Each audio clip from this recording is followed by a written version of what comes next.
Assalamualaikum warahmatullahi wabarakatuh. Waalaikumsalam warahmatullahi wabarakatuh. Terima kasih pada para mahasiswa yang telah hadir. Kita lanjutkan mata kuliah ilmu pendidikan Islam, ya, yang merupakan salah satu mata kuliah dasar yang wajib dipelajari sehingga kita akan mendapatkan ilmu tentang bagaimana sih hakikat dari pendidikan Islam.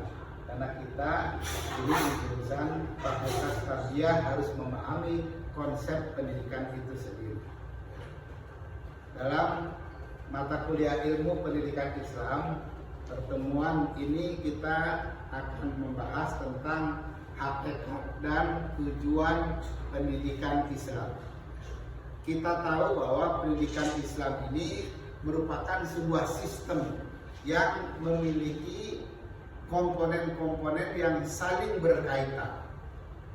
Ya, dalam ilmu pendidikan Islam, komponen-komponen itu terdiri dari tujuan pendidik, peserta didik, alat-alat pendidikan atau sarana prasarana, dan lingkungan. Itulah aspek-aspek atau komponen-komponen dari pendidikan Islam. Lalu apa hakikat dari pendidikan Islam?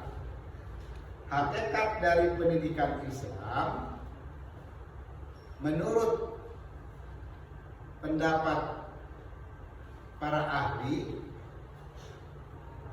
intisari dasarnya pendidikan Islam menurut Ahmad Tafsir merupakan pengembangan, hakikatnya itu pengembangan pribadi dalam semua aspeknya, dengan catatan bahwa pengembangan pribadi mencakup diri sendiri, lingkungan, dan orang lain. Ya, jadi bagaimana pengembangan anak-anak itu bisa kembangan? Ada 3 istilah yang digunakan di dalam pendidikan Islam, yaitu ada at-tarbiyah, at-taklim, dan at-takdim. Istilah tersebut ini sangat melekat di kita terkait dengan pemahaman tentang apa itu pendidikan Islam.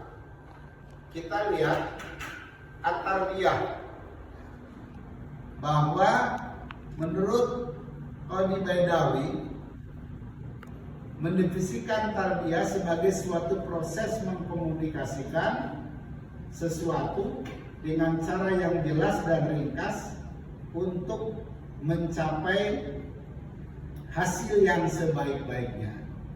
Namun berbeda dengan Ibnu Sina, dia mengatakan bahwa tarbiyah itu pembiasaan. Makanya di Fakultas Kia Pendidikan namanya Fakultas Tarbiyah, artinya Fakultas Pendidikan.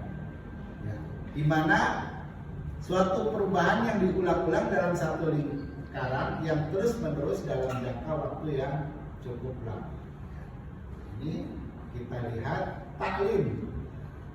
Yang kedua kan tadi yang pertama tarbiyah itu sama. Taklim ini secara etimologis berasal dari kata alama yu'allimu ta'lim, artinya pengajaran. Makanya kan ada pembelajaran itu ada pendidikan, mendidik, dan mengajar. Nah, ini nanti sedikit ada bedanya antara mendidik dan mengajar, nanti kita kupas. Menurut Rashid Ridho, taklim dalam tafsir Al-Manar, reaksi untuk menanamkan beberapa ilmu kepada jiwa seseorang tanpa suatu pembatasan maupun syarat. Mempelajari, menyaksikan, dan menganalisis sesuai dengan ajaran Allah. Dengan kata lain, bahwa taklim hanya mencakup aspek kognitif dan tidak meluas ke bidang yang lain. Kalau tarbiyah, pendidikan, itu lebih luas, ya. Kemudian ada istilah takdim. Apa itu? Takdim, ya, ini biasanya diterjemahkan dengan sopan santun. moral, etika, akhlak, dan adat. Istilah takdim memiliki akar kata yang sama, adat atau kebudayaan. Artinya pendidikan yang baik akan melahirkan peradaban yang baik pula. Makanya dikatakan pendidikan bertakdim.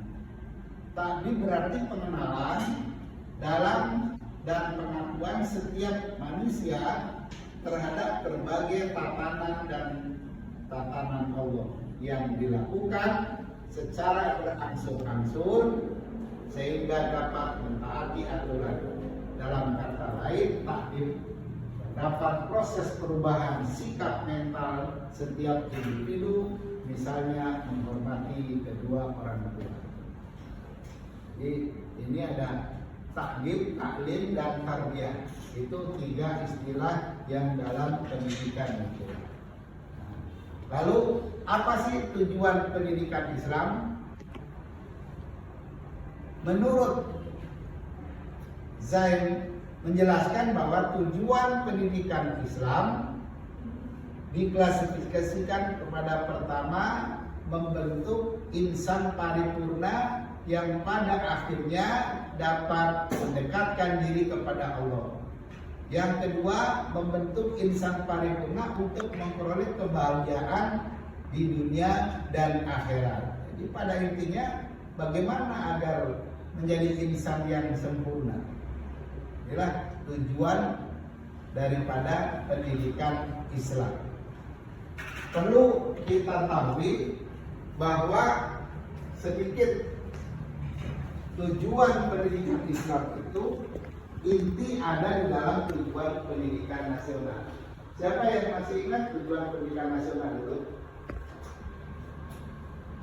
Membentuk karakter, yaitu istilahnya bahwa ingin agar pendidikan nasional ini agar manusia itu memiliki akhlak dan punya kewajiban di samping mencerdaskan, ini dia harus menjadi insan yang kamil, ya, insan yang bertakwa kepada Tuhan yang Maha Esa. Kemudian kita lihat tentang pendidikan, apa bedanya pendidikan umum dan pendidikan agama? Silakan. Ya. Coba apa bedanya? Bahkan bedanya pendidikan di sekolah umum dengan pendidikan di sekolah agama atau gimana? Silakan. Apa bedanya? Yuk. Menurut saya perbedaan dari pendidikan umum dengan pendidikan Islam itu adalah dari pembelajaran agamanya. Ya. Kalau misalkan umum itu agamanya hanya dasarnya saja, tapi kalau untuk pendidikan Islam itu diperdalam pengajaran agama Islam. Jadi seperti ada pelajaran fikih, hadis, terus usul fikih, kayak gitu. Ya, bagus. Nah, itulah. Jadi kalau di sekolah umum kan dalam pendidikan agamanya anak 2 jam, misalkan kalau di kita di pendidikan agama di madrasah itu ada fikih, Al-Quran, hadis dikembangkan jadi lebih luas. Nah, makanya kita itu sebetulnya madrasah itu sekolah unggul karena di samping kurikulumnya sama dengan sekolah umum ditambah plus agama, jadi harus lebih pintar. Nah, ini itulah barangkali tentang tujuan pendidikan Islam. Ini tentu lebih luas. Di samping mencerdaskan anak-anak kita, juga kita mengantarkan anak-anak kita untuk selamat dunia akhirat. Karena ingin dalam doa kita, Rabbana atina fid dunya hasanah wa fil akhirati hasanah wa qina adzabannar. Nah, itu. Nah, silakan ada yang mau komentar lagi tentang bagaimana sekarang pelaksanaannya di Indonesia masalah pendidikan Islam. Silakan, Asra, silakan. Kalau yang lain, bagaimana pengimplementasinya? Apakah sudah sesuai dengan harapan masyarakat kita? Ya, silakan. Komentar. Saya sih masih belum sesuai harapan, soalnya tuh kadang tuh masih ada aja tuh murid-murid yang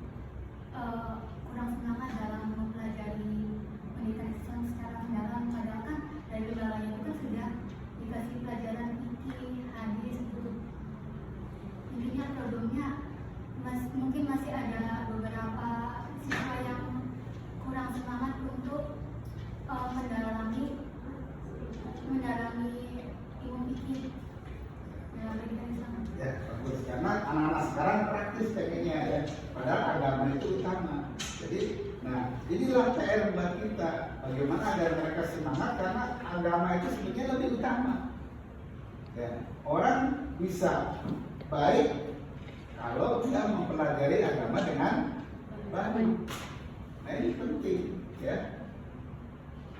Hanya kan kita lihat saja keberhasilan pendidikan di kita, pendidikannya tinggi karena agamanya jeblok, akal moralnya tidak sehat, akhirnya yang terjadi korupsi di mana-mana. Nah ini adalah bentengnya agama. Nah barangkali itu yang menjadi kritik tekan pendidikan Islam, bukan saja knowledge, ilmu pengetahuan, tapi sikap, ya, attitude, kemudian terkait dengan 3 komponen dalam pendidikan itu apa? 1, ya, adalah tentang knowledge-nya, ilmu pengetahuan. Nah, 2, kita tentang attitude-nya, sikap. Lalu yang ketiga, ini tentang implementasi dari ajaran Islam, yaitu keterampilannya. Intinya, belajar agama tidak hanya menjadi knowledge, tapi harus diamalkan. Karena tujuan agama itu adalah pengamalannya, itu yang paling penting. Barangkali itu ya yang dapat Bapak sampaikan. Kita lanjutkan dalam pertemuan berikutnya. Kurang lebih mohon maaf. Sekian, nanti kita lanjutkan. Assalamualaikum warahmatullahi wabarakatuh. Waalaikumsalam.